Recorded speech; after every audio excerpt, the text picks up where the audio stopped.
the great city split into 3 parts, and the cities of the nations collapsed. God remembered Babylon the Great and gave her the cup filled with the wine of the fury of his wrath. The term revelation is also understood as apocalypse. It derives from the Greek apokálypsis and literally means discovery or revelation. The use of the term finds its origin in the title given to the book of John in the New Testament, which is also the last book of the Christian Bible. The revelation from Jesus Christ, which God gave him to show his servants what must soon take place. He made it known by sending his angel to his servant John, who testifies to everything he saw. Apocalyptic literature is of considerable importance in the history of not only Christian, but also Jewish and Islamic tradition.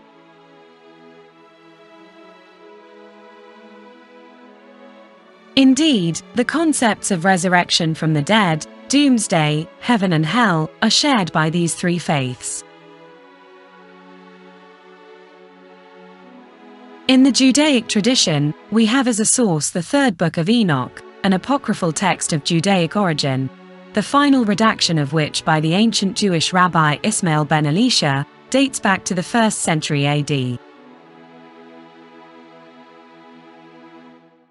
Enoch was an antediluvian patriarch who, according to Genesis, was the father of Methuselah and great-grandfather of Noah, the 6th direct descendant of Adam and Eve along the lineage of Seth.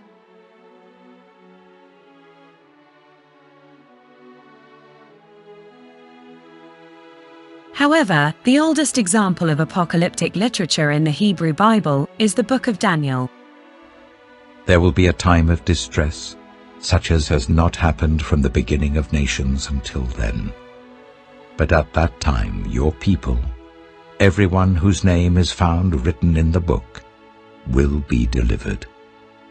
Multitudes who sleep in the dust of the earth will awake, some to everlasting life, others to shame and everlasting contempt. The Islamic tradition includes the Day of Final Judgment, and the Quran states that at the end of time, all men who have lived since Adam's creation will be resurrected and called to account for their actions, in order to receive the divine reward or punishment.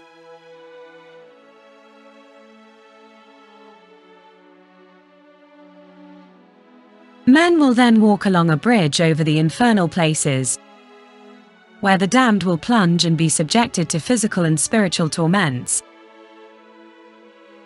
while the blessed will cross it without any problem to paradise.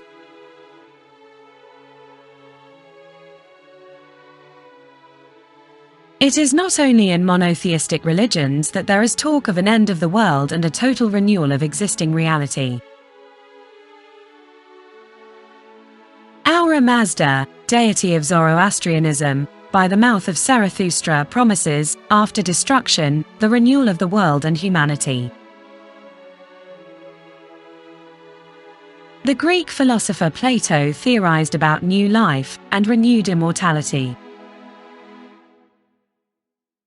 Virgil and the Sibyls sing of the return of the Virgin Astrea and the reign of Saturn.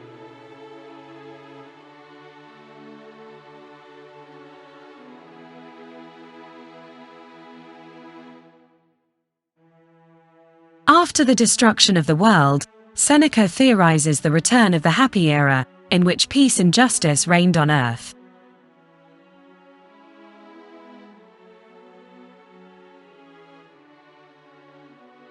However, in many of these philosophical or mystical conceptions, especially in monotheistic religions, there is a disastrous moment that precedes the return to primal purity. A moment when the world will come to an end due to destructive cataclysms and immense distressing tragedies, through which evil will be definitively defeated. Moreover, every element in the prophetic narrative must be interpreted as being enclosed and protected by hermetic, mystical symbolism.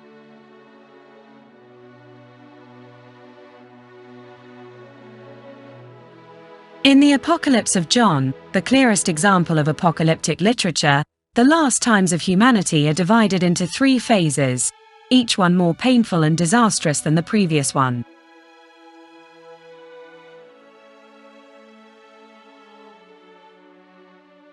The 3 phases are organized in 7 successive moments, which are those of 7 seals, 7 trumpets and 7 bowls, or plagues, of divine wrath.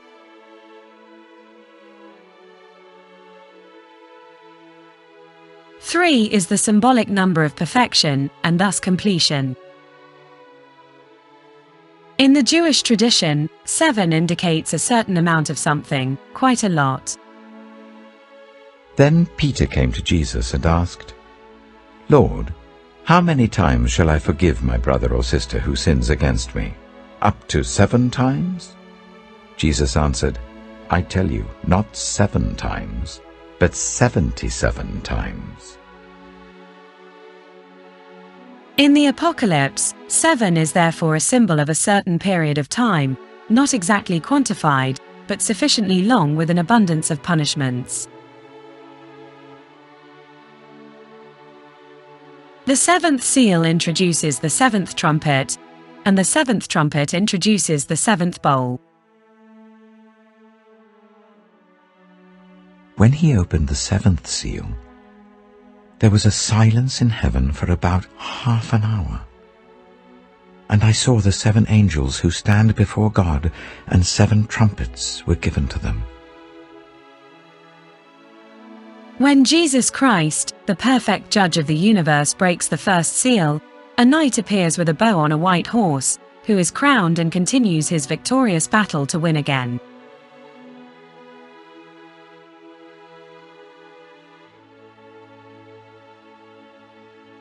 The scroll he holds in his hand, sealed 7 times, is symbolic of the law of God, God's plan for history and humanity. Each seal is a guarantee of divine authority and authenticity. When the 2nd seal is opened, a knight with a sword appears on a fiery red horse to abolish peace from the earth.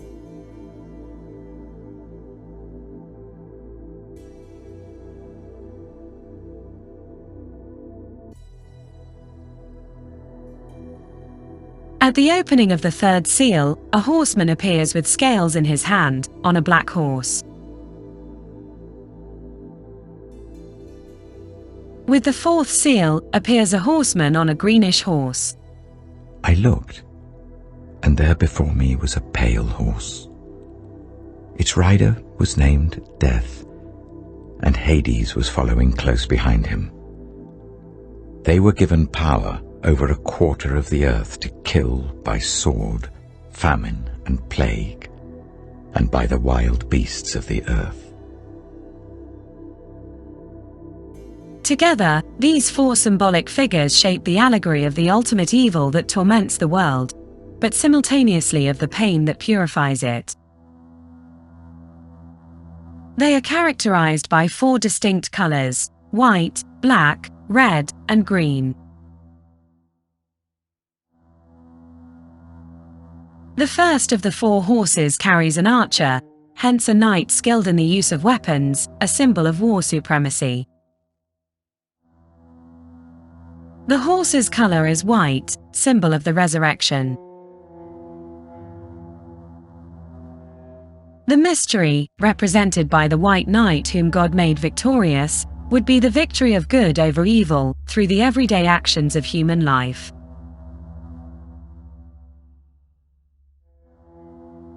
The horse of the 2nd horseman is fiery red, a color associated with the enemies of God, the apocalyptic dragon.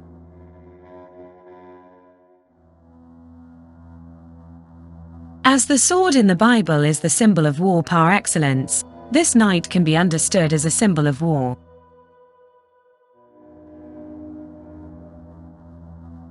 The horse of the 3rd knight is black. He does not use weapons, but scales. The image refers to a situation of famine and social injustice. For this reason, it symbolizes famine. and can thus be identified with speculation as an expression of human greed. The last horse carries on its back a knight, called Death. The horse has the greenish color of rotting corpses. It is the symbol of death, meaning the sudden one that catches human beings unprepared, caused by war, greed and disease.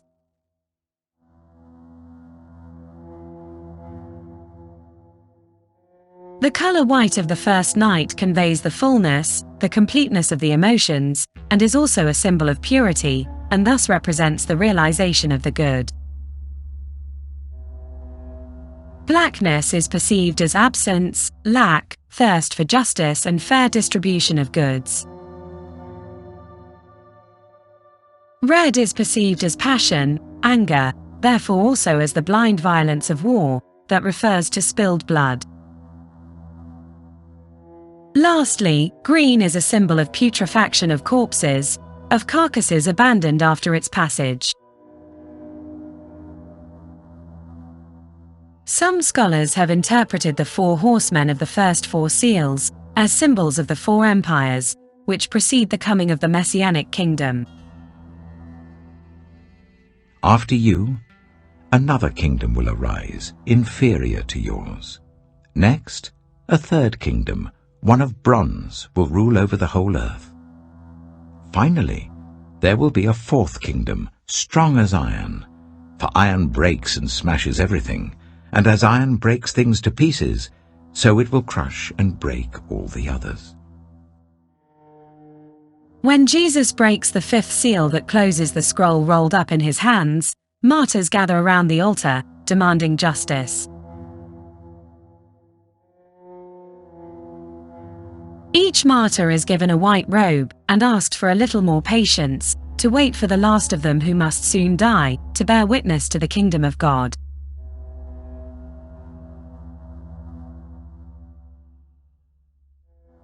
When the sixth seal opens, a series of cataclysms are unleashed. A violent earthquake shakes the entire earth.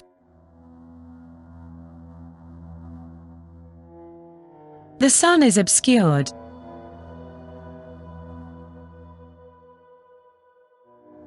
And the moon is colored with blood. Stars are falling from the sky and crashing down upon mankind. The sky rolls in on itself, and islands and mountains move from where they had always been. All people, the wealthy and the poor, the powerful and the slaves, hide in caves or between cliffs. They called to the mountains and the rocks, "Fall on us, and hide us from the face of him who sits on the throne and from the wrath of the Lamb. For the great day of their wrath has come, and who can withstand it?" The signs of the end times are now visible, and mankind is dismayed, realizing that God really exists, and that his words of warning throughout the ages were true. And it is terrified, presenting the punishment for its own wickedness. At that time, 4 angels placed themselves at the 4 cardinal points, and prevented the winds from blowing. A 5th angel flies up to heaven, carrying in his hand the sign of the Eternal, with which he is to place the symbol of God on his forehead. Then I heard the number of those who were sealed, 144,000, from all the tribes of Israel. The book of Revelation speaks of the 144,000 in 2 places.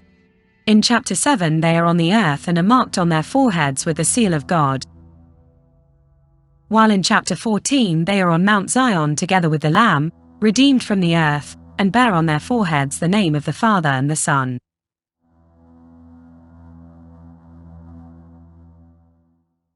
According to the simplest interpretation, the 144,000 would be what remains of old Israel, consisting of the Jews who converted to Christianity.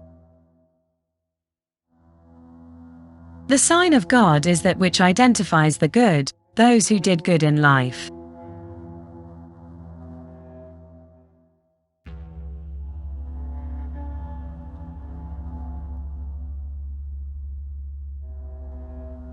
The number 144,000 is obviously symbolic of the great multitude of descendants from the 12 tribes of Israel. The number 144 is in fact the square of 12, thus symbolizing a perfect number, signifying the universality of the saved nations, considering that 12 were the patriarchs of the Old Covenant and 12 the apostles of the New Covenant. From the tribe of Judah, 12,000 were sealed. From the tribe of Reuben, 12,000. From the tribe of Gad, 12,000.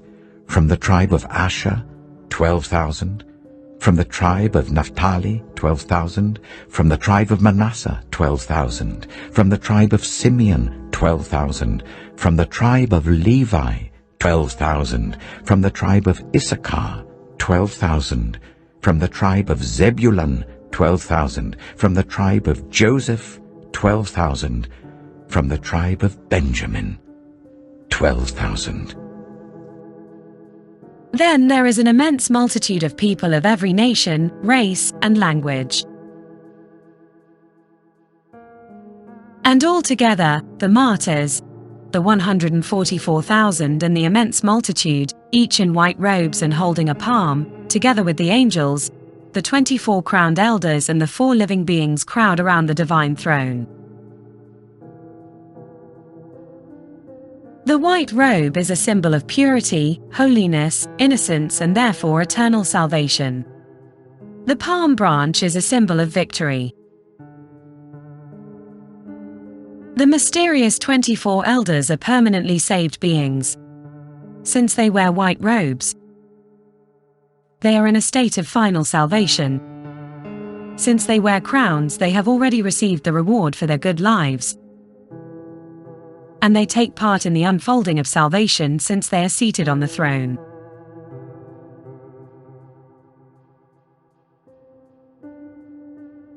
According to various interpretations, the elders are symbolic of the 12 tribes of Israel, represented by the progenitors, the sons of Jacob, plus the 12 apostles joined together.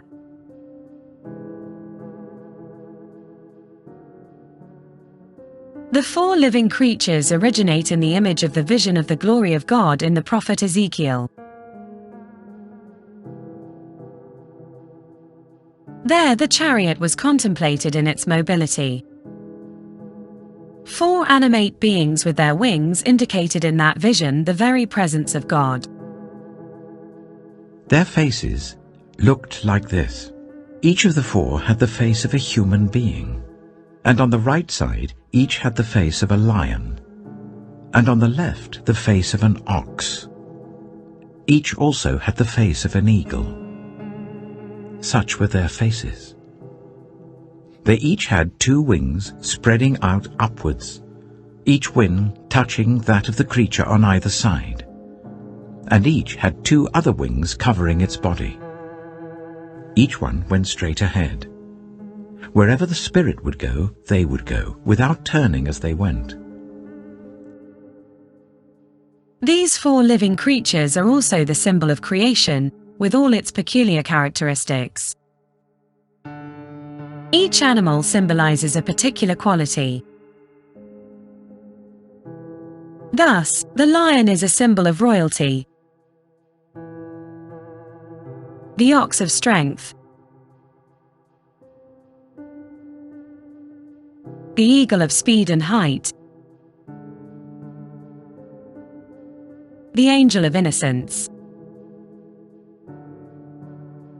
The 4 creatures were later reworked into the tetramorph, the symbol of the 4 evangelists,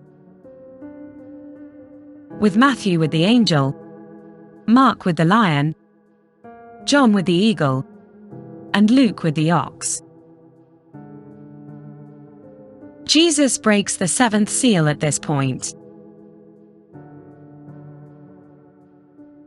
An angel, having offered sweet aromas with a golden censer to the divine altar, fills it with fire taken from the altar, and throws it on the earth. thunder, clamor, lightning and earthquake tremors follow. 7 angels now appear with 7 trumpets and begin to blow them. The 7 angels may symbolize the totality of the angelic hierarchies, or the 7 archangels of biblical tradition, with Raphael, Michael, and Gabriel.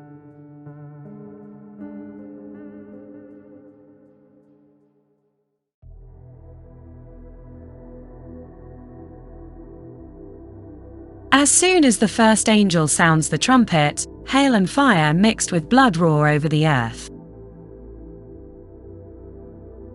A third of the earth is burnt, a third of the trees burn, and every green grass dries up.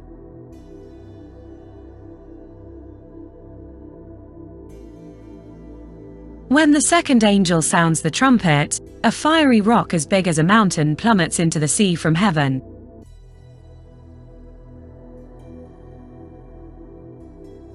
A third of the sea turns to blood. A third of the creatures living in the sea die. And a third of the ships are destroyed.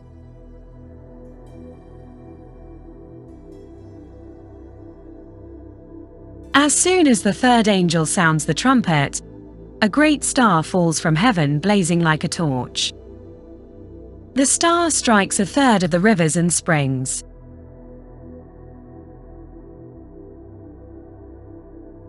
This star is called wormwood. It defiles a third of the waters, and many men die because of those waters.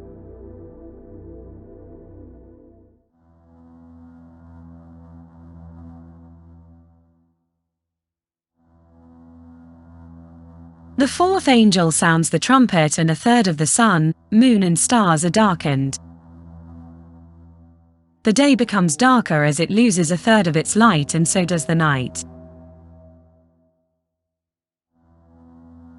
The first 4 trumpets describe a cosmic catastrophe involving the 4 elements of the world: air, water, earth, and fire.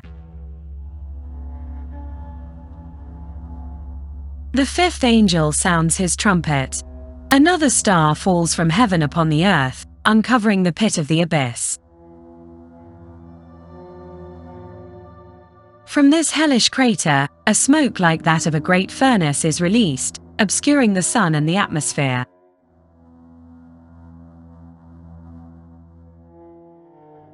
Out of the smoke come infernal locusts that scatter over the earth, as poisonous as scorpions.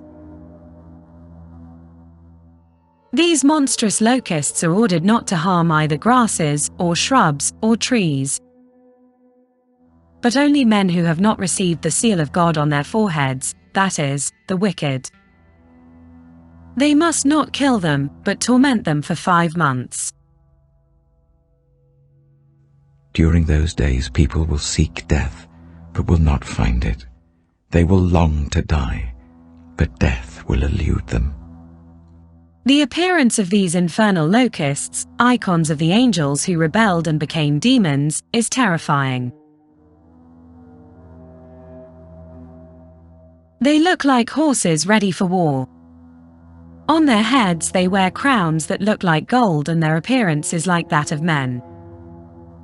They have long hair, but their teeth are like those of lions. Their bellies are like iron breastplates, and the roar of their wings is like the roar of chariots drawn by many horses launched on assault. They have scorpion tails and spines. Their leader is Satan, the angel of the abyss, the exterminator.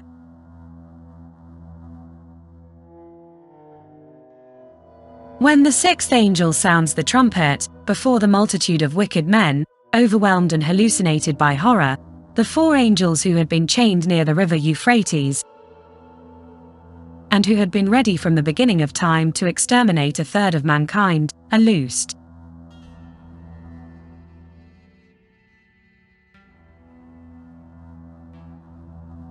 The number 4 is the number of the cosmic totality and the universal action of God, implemented through the angels from the 4 winds. An army shaped by horsemen wearing armor of fire and sulfur is unleashed. The horses' heads are like those of lions, from whose mouths comes fire, smoke and sulfur. Their tails are like snakes, with many heads. Despite the many punishments, which are sent by God to enable the last men alive to repent, at least shortly before they die, the part of mankind that does not perish because of these plagues, does not renounce the worship of demons and idols, nor murder, witchcraft, lust and theft.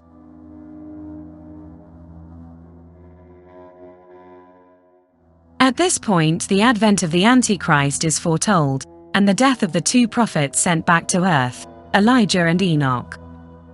Now when they have finished their testimony, the beast that comes up from the abyss will attack them and overpower and kill them. Their bodies will lie in the public square of the great city, which is figuratively called Sodom and Egypt, where also their Lord was crucified. Once killed, amidst the jubilation of the wicked, they remain unburied for 3 days. But then God resurrects them and takes them up into heaven, before the eyes of their enemies. Then another great earthquake is unleashed, causing 1/10 of the city to collapse. 7,000 people die in that earthquake. The survivors, seized with terror, give glory to God.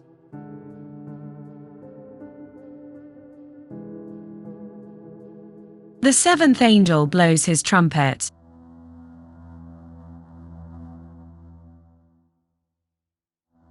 The 24 old men seated on their thrones before God prostrate themselves face to the ground and worship him.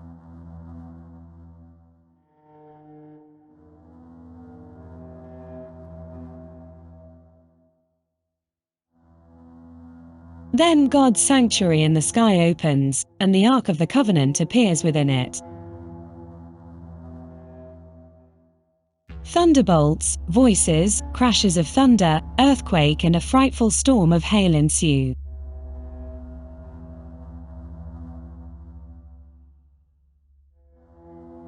Then a woman appears in the sky, in robes shining like the sun, with the moon under her feet. And she wears a crown of 12 stars. The woman is pregnant, and close to giving birth, she cries out in labor. Behold, an enormous red dragon appears in the sky, with 7 heads and 10 horns. And on its heads 7 diadems. The monstrous dragon's tail drags down 1/3 of the stars in the sky. It plummets them to the earth. The monster stands in front of the woman about to give birth, for he intends to devour the newborn child. The woman, clothed with the sun, gives birth to a male, destined to rule all nations with an iron scepter. The son is immediately transported to God and to his throne, taking him away from the red dragon. Instead, the woman flees into the desert, where God has prepared a refuge for her. The shining woman is a symbol of the Virgin Mary. The child giving birth is Jesus. The dragon is a symbol of Satan, of the evil that would like to destroy him. The 7 heads, the 10 horns, and the 7 diadems are symbols of the multiplicity of evil, of its innumerable shapes, of its power, albeit ephemeral and destined to disappear. Meanwhile, a war breaks out in the sky. Michael and his angels fight against the dragon. The dragon has the duo's numerous army of demonic angels, but he loses the final battle and is cast down to earth, together with the rebel angels. Once fallen, the dragon pounces on the woman, who manages to escape, flying on eagle wings. So the dragon spews a river of water behind her, to overwhelm her. The earth, on seeing her in danger, opens a chasm and swallows the river generated by the dragon's jaws. The woman is saved. Enraged, the monster goes to war against the rest of his descendants. That is, those who keep God's commandments, stopping on the seashore. Now out of the sea rises a beast, with 10 horns and 7 heads. On his horns he has 10 diadems, and on each head a blasphemous title. He is Satan, resembling a panther, with the paws of a bear and the mouth of a lion. From the earth, meanwhile, rises another monstrous beast, with 2 ram's horns. He is the Antichrist and has the power of the first beast within him. These grotesque and symbolic figures take their cue from the Old Testament. Daniel said, "In my vision at night I looked, and there before me were the 4 winds of heaven churning up the great sea. 4 great beasts, each different from the others, came up out of the sea. The first was like a lion, and it had the wings of an eagle. I watched until its wings were torn off, and it was lifted from the ground so that it stood on 2 feet like a human being. And the mind of a human was given to it. And there before me was a second beast, which looked like a bear. It was raised up on one of its sides, and it had 3 ribs in its mouth between its teeth. It was told, 'Get up and eat your fill of flesh.' After that, I looked, and there before me was another beast, one that looked like a leopard, and on its back it had 4 wings like those of a bird. This beast had 4 heads, and it was given authority to rule. After that, in my vision at night, I looked, and there before me was a 4th beast, terrifying and frightening and very powerful. It had large iron teeth. It crushed and devoured its victims and trampled underfoot whatever was left. It was different from all the former beasts, and it had 10 horns. The beast that emerged from the sea makes sure that everyone, small and great, rich and poor, free and slave, receives a mark on his right hand and forehead, so that no one can buy or sell without having that mark, the name of the beast or the number of his name.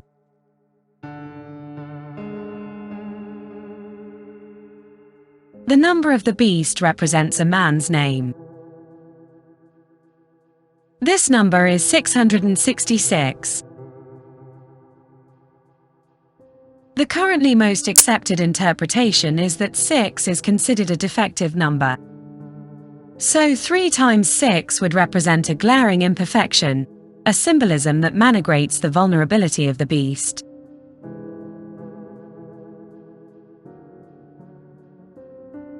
However, it has also been noted that the number 666 is written in Greek, the language in which John composed Revelation, using an chi, a KSI with an apical line, and a sigma.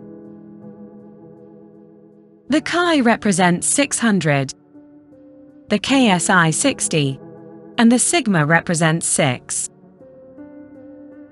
Given that the Greek monogram of Christ is given by an chi and a sigma, as found in many Byzantine icons, this could be interpreted as the monogram of the Antichrist, he who outwardly intends to resemble him, in order to deceive, if possible, even the elect.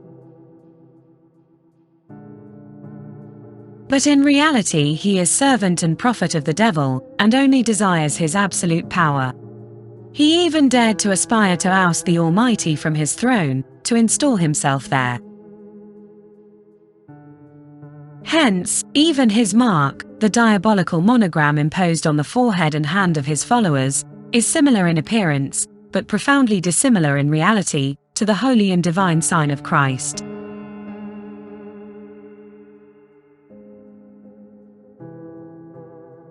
That the number of the beast represents a man's name, is a symbol that it is not destined to last, but will pass away as every man's life passes. He will seem to triumph for an instant, but will be defeated by Christ, Lord of time and space of all dimensions. Among the various symbologies, we have the one whereby the beast from the sea is a symbol of the political or social institution, contrary to God's law.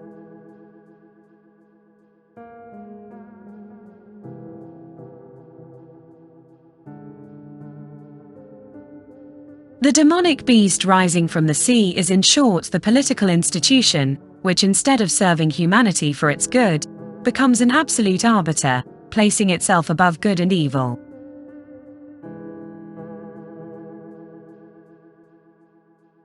The second beast, the one that emerges from the earth, represents the figure of the false prophet, of religious corruption, of the Antichrist who offers the multitudes a false image of the first monster, social and political corruption, but perceived as true in the minds of the people, deceived by him.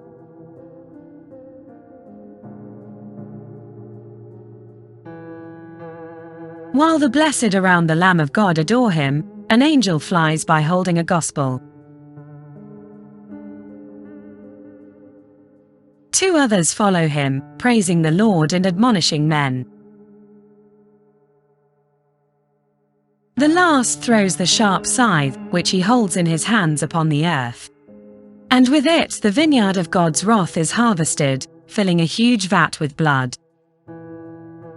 I saw in heaven another great and marvelous sign. 7 angels with the 7 last plagues. Last, because with them God's wrath is completed.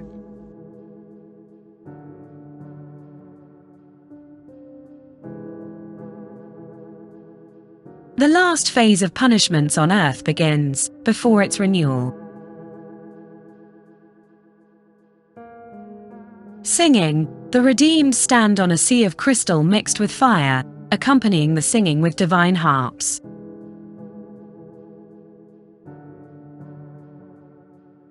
Out of the temple come the 7 angels, holding the 7 scourges, clothed in shining linen and girded at the breast with golden belts.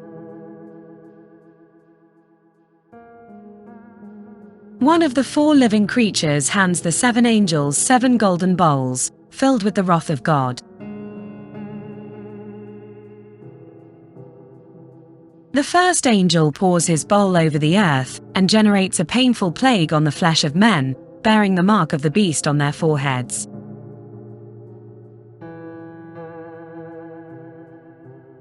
This is a symbolic evocation of the 6th plague of Egypt, which strikes magicians. Here it strikes those who worship the devil and have the mark of the beast. It is the condemnation of idolatry. The second angel pours his bowl into the sea, which turns to corrupted blood.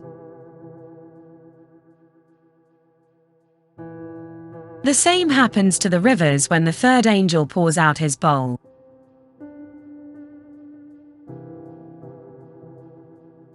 That blood is a symbol of all the prophets who were killed by the wicked.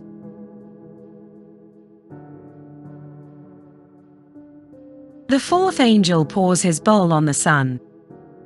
The sun begins to burn horribly, and men burn from the terrible heat, and blaspheme the name of God, instead of repenting and asking for mercy.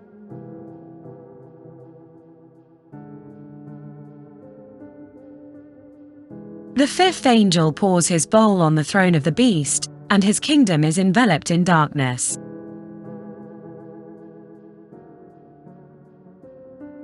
Meanwhile, men bite their tongues in pain.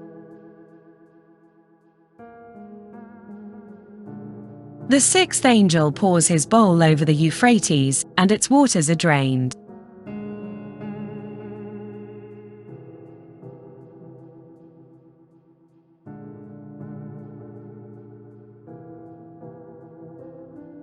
At that moment, out of the mouth of the dragon, out of that of the beast, and out of that of the false prophet, come 3 unclean frog-like spirits, who gather the mighty ones of the world to the place called Armageddon, for the great final battle.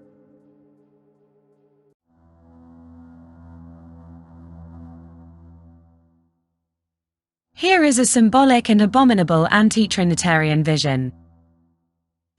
But all creatures in the seas or streams that do not have fins and scales, whether among all the swarming things or among all the other living creatures in the water, you are to regard as unclean.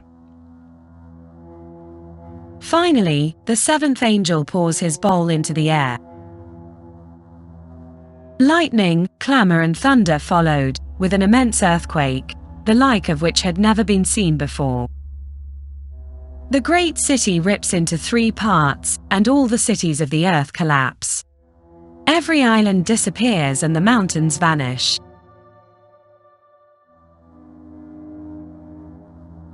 From the sky, powerful and unstoppable hail, of considerable weight, falls down upon men.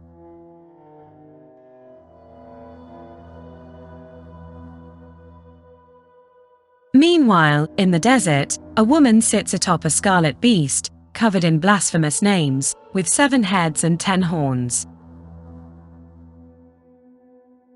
The woman is cloaked in purple and scarlet, adorned with gold, precious stones and pearls.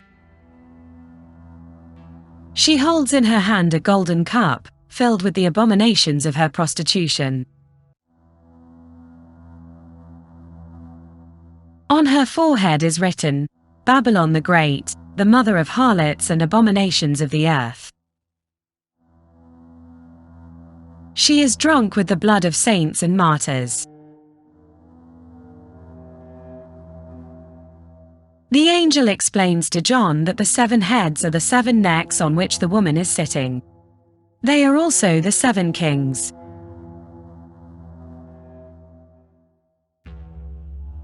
So the woman intoxicated with the blood of the martyrs, the great prostitute, is Rome, the new Babylon, meaning any corrupt political, institutional or religious place. And that floods the world with its corruption, idolatry and prostitution, understood as an example and invitation to abandon God.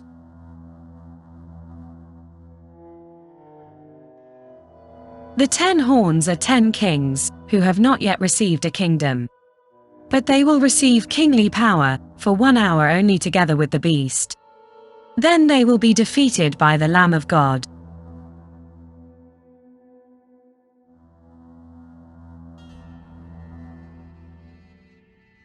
The waters by which the prostitute sits symbolize multitudes, peoples and languages. They are therefore the symbol of the Roman Empire. At this moment, a knight on a white horse arrives from the sky, with eyes like a flame. He has many diadems on his head. He represents the Word of God, Jesus Christ. The armies of heaven follow him on white horses, dressed in white linen. A sharp sword comes out of his mouth. On his cloak and arm he has an inscription, King of Kings and Lord of Lords. The terrible battle of Armageddon begins.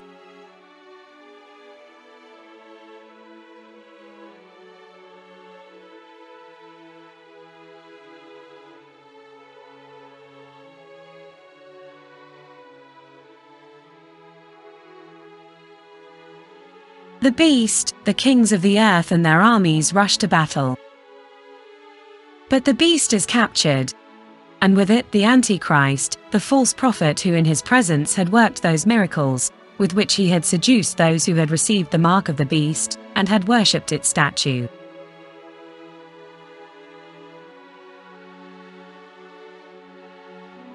Both are thrown alive into the lake of fire, burning with sulfur. All others are killed by the sword that came out of the knight's mouth. And all the birds feed on the flesh of the dead.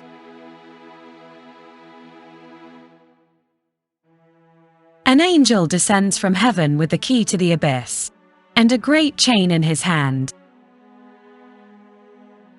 He seizes the dragon, the ancient serpent, and chains him for 1,000 years. He casts him into the abyss, encloses him there, and seals the door over him, so that he can no longer seduce the nations for 1,000 years. The expression 1,000 years does not mean a chronological period, but is meant to indicate the quality, the goodness of the time of one who has been redeemed, and who therefore lives in communion with God and the Lamb, a time that is already a pledge of eternity. The number 1,000 symbolizes the divine totality and the fullness of God's action in time, made sacred by Him. In other words, God's time, which is not commensurable with our time, is incomprehensible to man, but it has its mysterious fullness. Satan's time is also mysterious to man, as it cannot be referred to any human chronological parameter. But precisely because of its nature, because of its ontological poor quality, it is negligible, and represents a very small thing in the face of the transcendent fullness of eternal divine time. After these 1,000 years, Satan is released for a while. When the 1,000 years are over, Satan will be released from his prison and will go out to deceive the nations in the four corners of the earth, Gog and Magog, and to gather them for battle. In number they are like the sand on the seashore. After the 1,000 years have passed, a fire descends from the sky, as the wicked want to attack the divine city, and devours them. Lucifer is cast into the pool of fire and brimstone, where Satan and the Antichrist are also. They will be tormented day and night forever and ever. Lucifer is the one who first rebelled against the almighty divine goodness. Satan is the corrupt political institution, and the Antichrist is religious corruption.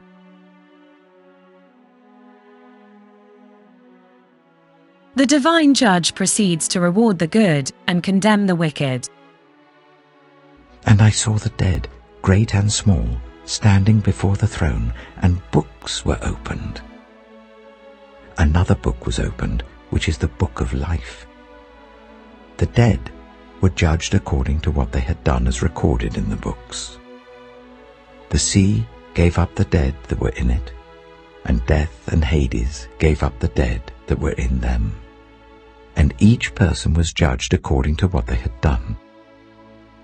Then death and Hades were thrown into the lake of fire. The lake of fire is the second death. All is accomplished, evil is eradicated, forever. The universe is renewed, returned to primal purity, innocence and goodness. Then I saw a new heaven and a new earth. For the first heaven and the first earth had passed away, and there was no longer any sea. The King of the universe is together with all his friends, in a dimension of happiness, of freedom, of infinite possibilities, of everlasting joy. He who was seated on the throne said, "I am making everything new." Then he said, "Write this down, for these words are trustworthy and true." He said to me, "It is done. I am the Alpha and the Omega, the beginning and the end."